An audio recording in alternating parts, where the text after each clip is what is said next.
पाहत आहोत जनकार्य न्यूज, जनतेच्या न्याय हक्कासाठी लढणारं एकमेव news channel Janakarya news. Sony येथे शेतकरी पितापुत्रांनी कीटकनाशक प्राशन करून केली आत्महत्या, कारण अस्पष्ट। सोनी भुसे तालुका मिरज रस्त्यावरील शेतात शेतकरी पितापुत्राने कीटकनाशक प्राशन करून जीवन संपवल्याची धक्कादायक घटना आज शुक्रवारी सकाळी उघडकीस आली आहे। या घटनेने सोनी गावात हळहळ व्यक्त होत आहे। गणेश हिंदूराव कांबळे वय 52, इंद्रजित गणेश कांबळे वय 23 अशी मृतांची नावे आहेत। आज पहाटे गणेश कांबळे हे नेहमीप्रमाणे आपल्या शेताकडे गेले होते। शेतात ते बेशुद्ध अवस्थेत पडल्याचे दिसल्याने इतर शेतकऱ्यांनी तातडीने त्यांच्या कुटुंबियांना माहिती दिली।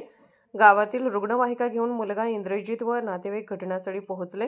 गणेश कांबळे यांना रुग्णवाहिकेतून घेऊन जात असताना अचानक इंद्रजितनेही मागे जाऊन कीटकनाशक प्राशन केले। या धक्कादायक प्रकारामुळे उपस्थित सर्वांची धावपळ उडाली।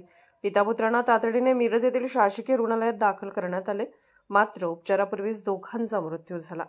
या घटनेची माहिती मिळताच पोलीस उपविभागीय अधिकारी प्रणिल गिल्डा व ग्रामीण पोलीस ठाण्याचे पोलीस निरीक्षक अजित सीद यांनी घटनास्थळी भेट देऊन पाहणी केली।